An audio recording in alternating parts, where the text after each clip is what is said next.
জীবনে ভালো থাকতে চাইলে 6টি কথা মেনে চলুন। ইনকাম করতে শিখুন, অতিরিক্ত মায়া ত্যাগ করুন, কারো প্রতি এতটা ঝুঁকে পড়বেন না যে আপনি ওই চায়ে ভেজানো বিস্কুটের মতো হয়ে যান, যে ডুবে যায়, যত বেশি ডুবে তত দ্রুত ভেঙে যায়। তাই আপনিও যত বেশি মায়ার জালে ডুবে যাবেন, দ্রুতই টাস করে ভেঙে যাবেন সেই চায়ে ভেজানো বিস্কুটের মতো। 3, অতিরিক্ত আশা ছেড়ে দিন। কারো প্রতি মাত্রা অতিরিক্ত আশা করবেন না। হ্যাঁ, একজনের প্রতি অন্ধভাবে আশা করতে পারেন, সে কখনো আপনাকে হতাশ করবে না, আর সে হচ্ছে আপনার সৃষ্টিকর্তা, এক এবং অদ্বিতীয় আল্লাহ। 4 নম্বর, নিজেকে ভালোবাসুন। 5, চিন্তা করা বাদ দিয়ে হাসি খুশি থাকুন, সব সময় হাসি খুশি থাকুন। 6, আপনার নিজেকে সময় দিন, অন্যকে নিয়ে ব্যস্ত থাকবেন না। দেখুন, মানুষের নিজের বলতে কি আছে?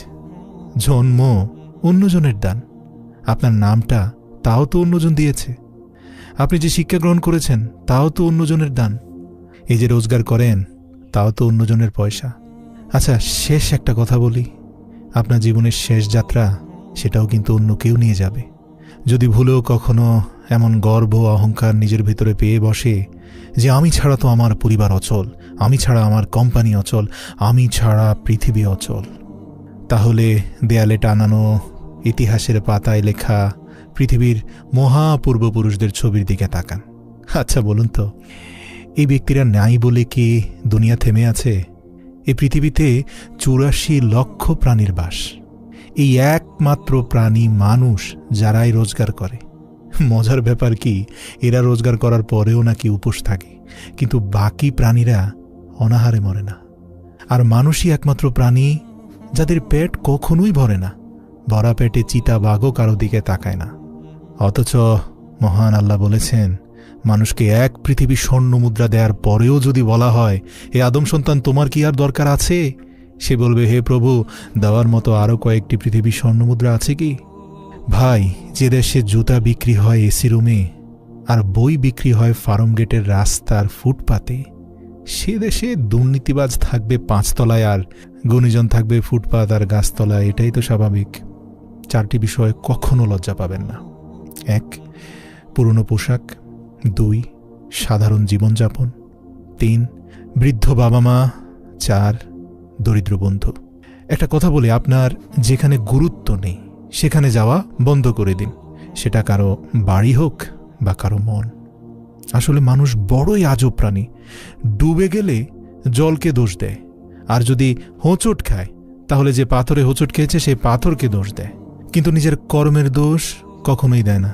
কর্মের দোষ দেয় ভাগ্যকে, নিজের ভুলটা কোনো দিনও খালি চোখে দেখতে পায় না। প্রিয় ভাই, মাত্র 200 টাকা দামের প্যান্ট পচে যাওয়ার আগে আপনার আমার শরীর পচে যাবে। তারপরও কেন এত অহংকার বলুন তো? রূপের অহংকার, টাকার অহংকার, কিসের এত অহংকার? অহংকার করা শুধু স্রষ্টাকে মানায়, সৃষ্টিকে নয়। কিছু মানুষকে 99 দিন উপকার করতে পারলেও যদি একদিন উপকার করতে না পারেন, তাহলে সে একদিন মনে রাখবে, আগে 99 দিন বেমালুম ভুলে যাবে। দুনিয়ায় আপনার সন্তান, সে যদি পুত্র হয়, তাকে চিনবেন বিবাহের পর। কন্যাকে চেনা যায় তার যৌবনে, স্বামীকে চেনা যায় স্ত্রীর অসুস্থতায়, আর স্ত্রীকে কখন চেনা যায় জানেন? স্বামীর দারিদ্রতায়। আর বন্ধুর পরিচয় বিপদে, ভাইয়ের পরিচয় লড়াইয়ে, আর আপনার সন্তানের আসল পরিচয় জানবেন যখন বার্ধক্যে গিয়ে পৌঁছাবেন। একটা কথা বলি, ঝাড়ু যতক্ষণ এক সূত্রে বাঁধা থাকে ততক্ষণ আবর্জনা পরিষ্কার করতে পারে, কিন্তু সেই ঝাড়ুর বাঁধ যখন ভেঙে যায় তখন সে নিজে ছড়িয়ে ছিটিয়ে আলাদা হয়ে একটা আবর্জনায় পরিণত হয়। তাই সব সময় কোনো ভালো আদর্শের সঙ্গে নিজেকে জড়িয়ে রাখুন। বিচ্ছিন্ন হবেন না, আলাদা হয়ে গেলে আবর্জনায় পরিণত হয়ে যাবেন। দেখুন না, বৃষ্টির পানিটা পরিষ্কার পাত্রে পড়লে তা পান করার জন্য পৃথিবীর সবচেয়ে সুপেয় পানি হয়, আর যদি সেটা নর্দমায় পড়ে তাহলে পান করা তো দূরের কথা, পা ধোয়ার উপযুক্ততাও হারিয়ে ফেলে। আর যদি সেই বৃষ্টির পানি স্নিগ্ধ পদ্মপাতার উপর পড়ে তাহলে মুক্তোর মতো জলজল করে, আর যদি ঝিনুকের উপর পড়ে তাহলে নিজেই মুক্তোতে পরিণত হয়। ওই দেখুন না, জল কিন্তু একটাই, তবুও তার সঙ্গীর কারণে এত পার্থক্য হয়। তাই তো বলা হয়, সৎসঙ্গে স্বর্গবাস, অসৎ সঙ্গে সর্বনাশ। অতএব ভালো মানুষের সঙ্গে চলার চেষ্টা করুন, আপনিও ভালো হবেন। বাপের টাকায় বিদেশ যাও, বউয়ের নামে টাকা পাঠাও, দেশে এসে দেখতে পাও বউ বাইছে অন্যের নাও। এই নিয়ে যদি বউয়ের বিরুদ্ধে কথা কাও, নির্যাতনের মামলা খাও, আর রাগের মাথায় যদি মরতেও যাও, ভেবে দেখো তোমার জীবনটাই যাবে ফাও ফাও। তাই সৎ পথে সব সময় করিও ভ্রমণ, যদিও হয় দেরি। অসৎ নারী করিও না বিয়ে, যদিও দেখতে হয় সে পরী। প্রিয় দর্শক, এই ছোট্ট জীবনে আপনার পিছিয়ে পড়া বলতে কিছু নেই। কারণ ভেবে দেখুন, লাইনে থাকা শেষ ব্যক্তিটাও একসময় কাউন্টারের কাছে পৌঁছে যায়। মনে রাখবেন, সিংহ দিনে 18 ঘন্টা ঘুমায়, আর গাধা সেদিনে 18 ঘন্টা খাটে, পরিশ্রম করে। ভাবুন তো, যদি পরিশ্রমী সৌভাগ্যের চাবিকাঠি হতো, তাহলে বনের রাজা গাধা হতো, সিংহ নয়। মনে রাখবেন, বুদ্ধিহীন পরিশ্রম সত্যি মূল্যহীন। সব সময় টিপটপ এবং সবচেয়ে সুন্দর জিনিসের পিছনে পড়ে থাকবেন না। মনে রাখবেন, মাঝে মাঝে পোকা ধরা জিনিসটাও ভালো। ওই যে কথায় আছে না, যে ফল পোকা ছুঁয়েছে তা নির্দ্বিধায় খাও। কারণ পোকা কখনো বিষাক্ত ফল খায় না। টাকার গরম, ক্ষমতার দাপট, সম্পত্তির অহংকার, রূপের বড়াই, আচ্ছা বলুন তো, এগুলো কোথায় রাখবেন? কাফনের তো পকেট নাই। জীবনে ভালো থাকতে চাইলে 4 ধরনের মানুষ থেকে দূরে থাকুন।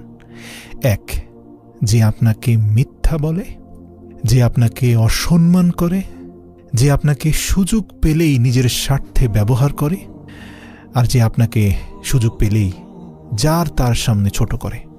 মনে রাখবেন, খাবারে কেউ বিষ ঢেলে দিলে তার চিকিৎসা করা সম্ভব, কিন্তু কানে কেউ বিষ ঢেলে দিলে তার চিকিৎসা সম্ভব নয়। কেউ আপনাকে গালাগালি করলে চুপ করে থাকবেন, কারণ সে তার বংশ পরিচয় দিচ্ছে, তাকে দিতে দিন না।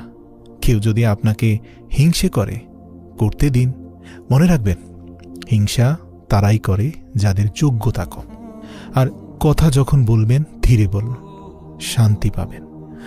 অহংকার ছেড়ে দিন, সম্মান পাবেন। ভক্তি করুন, মুক্তি পাবেন। সেবা করুন, শান্তি পাবেন। সন্তুষ্ট থাকুন, জীবনের যে কোনো পরিস্থিতিতে সুখ পাবেন। কষ্টের সাথে বলি, আমাদের এই মানব প্রজাতি গুহা ছাড়ল, গাছের ছাল বাকল ছাড়ল, কাঁচা মাংস খাওয়া ছাড়ল, এমনকি নিজের মানুষত্ব বোধটাও ছাড়ল, কিন্তু অন্যের ভালো দেখে হিংসে করাটা আজও মানুষ ছাড়তে পারল না। একটা কুকুরকে 3 দিন খাওয়ান, কুকুরটা আপনাকে 3 বছর মনে রাখবে, কিন্তু একজন মানুষকে 3 বছর খাওয়ালেও সে তার নিজের স্বার্থ চরিতার্থ করার সময় যখন আসবে, তখন আপনাকে 3 দিনের মধ্যেই ভুলে যাবে। প্রিয় ভাই, বেশি কথা সম্মান নষ্ট, বেশি আদরে সন্তান নষ্ট। হ্যাঁ, সন্তানকে খুব বেশি আদর করবেন না। বেশি লবণে যেমন তরকারি নষ্ট, আর মাত্রা অতিরিক্ত ভালোবাসায় এ জীবন নষ্ট। একটা কথা বলি, দুধ থেকে দই হয়, ঘি হয়, আবার মাখনও হয়। ওই সবগুলো দুধ থেকে তৈরি হলেও কিন্তু এদের সবার মূল্য কি এক? তাই জন্ম কখনো শ্রেষ্ঠত্ব দেয় না, কর্মই মূল্য নির্ধারণ করে। মানুষ যখন কারো প্রশংসা করে, তখন খুব কম লোকেই তা বিশ্বাস করে। কিন্তু দেখবেন, যদি আপনি কারো বদনাম করা শুরু করেন, তখন প্রায় সবাই বিশ্বাস করবে। সত্য একবার বলতে হয়, সত্য বারবার বললে মিথ্যাচারের মতো শোনায়। আর দেখুন, মিথ্যা বারবার বলতে হয়, কারণ মিথ্যা বারবার বললে সত্য বলে মনে হয়। রূপ নিয়ে গর্ব করতে নেই, কারণ সেটা আপনার তৈরি নয়। আপনি কি আপনার নিজেকে রূপবান আর সুন্দর দৈহিক গঠন দিয়ে তৈরি করেছেন? না। যদি গর্ব করতে ইচ্ছে হয়, তাহলে নিজের সুন্দর চরিত্র নিয়ে গর্ব করা উচিত, যদি সেটা আপনার থাকে, কারণ এই চরিত্র আপনার তৈরি। কেউ যদি আপনাকে ভালো না বলে, তাতে দুঃখ পাবেন না, কারণ এই এক জীবনে সবার কাছে ভালো হওয়া যায় না। মানুষ হতে গেলে মানুষত্ব থাকা দরকার। একটা কথা বলি, চালাক কিন্তু শিয়ালও হয়। চালাক মানেই আপনি শ্রেষ্ঠ মানুষ নয়। যদি মানুষত্ব থাকে, দয়া থাকে, মানবিকতা থাকে, তাহলেই আপনি মানুষ।